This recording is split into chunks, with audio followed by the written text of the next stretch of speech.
Hello everyone, my name is Denise and today I'll be talking about this book by C.S. Lewis, A Grief Observed. Okay, just a quick background of who C.S. Lewis is. His full name is Clive Staples Lewis. He's born in 1898 and died 1963 at the age of 64. He was a British writer, a lay theologian, and he also had academic positions teaching English literature at both Oxford and Cambridge University. So he's best known for his books, The Screwtape Letters, The Chronicles of Narnia, and also other books like Mere Christianity, Problem of Pain, and lesser known for this particular book, very thin book, A Grief Observed. So what is this book about? I'll just give you a brief about that. This book was written when his wife died. So yes, C.S. Lewis was a very pious Protestant Christian, maybe secretly Catholic, not sure about that. And he fell in love with this lady who was just as brilliant as him, a lady who's called Joy Davidman, who was actually a divorcee with, I think, 2 young children at that time. And after she was diagnosed with bone cancer, he decided to marry her. But she was really terminal, there's only a few years left, so she lived for, so they got married in 1956, but she died, I think, at 1960. So they only had a very short 3 to 4 years of marriage before she passed away. Okay, so one would imagine that the grief that he suffered was immense. And as a person myself who suffered grief from a miscarriage, when I picked up this book, I really can relate to it. He is a great writer, so he can actually really describe what he was going through very well. So let me just read out a passage of what he wrote.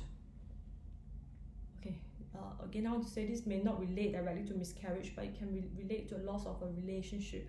That would also constitute a good reason for grief. Okay, let me read this paragraph. Today, I had to meet a man I haven't seen for 10 years, and all that time I had thought I was remembering him well, how he looked and spoke, and the sort of things he said. The first 5 minutes of the real man shattered the image completely. Not that he had changed. On the contrary, I kept on thinking, yes, of course. I'd forgotten that he thought like that, or disliked this, or knew so and so, or jerked his head back that way. I had known all these things once and recognized them the moment I met them again. But they had all faded out of my mental picture of him, and when they were all replaced by his actual presence, the total effect was quite astonishingly different from the image I had carried about with me for those 10 years. How can I hope that this will not happen to my memory of H referring to Joy, that it is not happening already? Slowly, quietly, like snowflakes, like the small flakes that come when it is going to snow at night. These little flakes of me, my impressions, my selections, and settling down on the image of her. The real shape will be quite hidden in the end. 10 minutes, 10 seconds of the real H would correct all this, and yet, even if those 10 seconds were allowed me, 1 second later, the little flakes would begin to fall again. The rough, sharp, cleansing tang of her otherness is gone. I really like this passage. It's very beautiful what he's saying. It's like, imagine that you have a portrait of a person that you have lost, and every second the dust, or he said snowflake, starts to settle. The image gets a bit more blurred and blurred. That's what he's talking about, his memory of H, this woman that he loved so much, his wife, that even 1 second that passed without her, his image and memory of her gets corrupted. And because an aspect of grief is to be very obsessed with the memory of that person. So some people describe it almost like a credit card. When you run over it many times, it sort of corrupts the original message. So it's a bit like that, and he knows it, and he's actually bemoaning that. He's bemoaning that his memory and his impression of his wife is fading from moment to moment and getting more and less accurate. And all that he needs is another encounter with her to remember that, oh, my wife is actually like this. And the idealized image I have of her now is inaccurate. But then once she goes away again, then there's no reality check again. The memory gets more and more corrupted, and he is very sad about that because his wife is dead and now she lives on in his head. And then this is the memory he wants to protect and guard furiously, but yet he knows that every single second that passes, it gets more and more corrupted. So yes, this is very profound, and when I first read it, I was like, whoa, it just goes straight to the heart. And it's something to think about. It's something to think about. Okay, let me just like move on a tangential topic, which is our impression of God. It is very easy to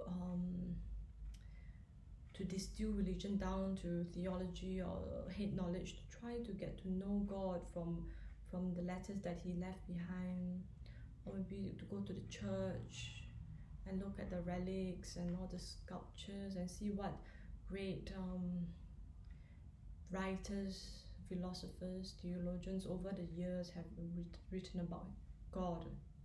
Okay, then we form a picture of what God is like.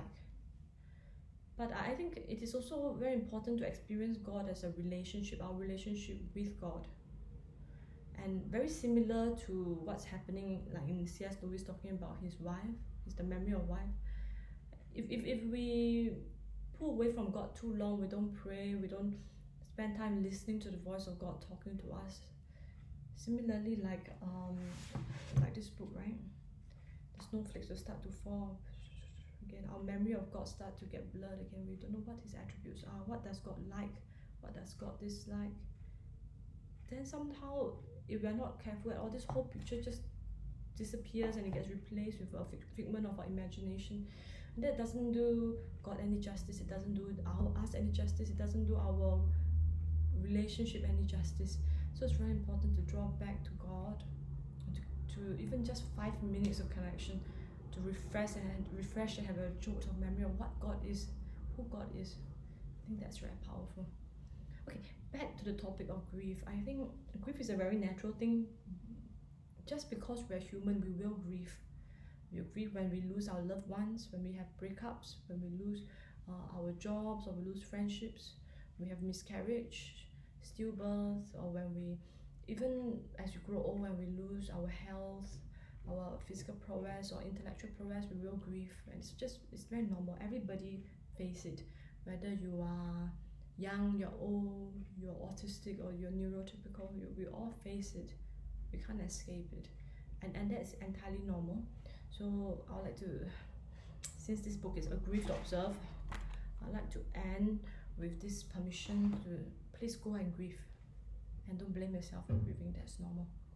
Okay, so thank you, and if you like this video, kindly press the subscribe button and share and like. Thank you so much. God bless.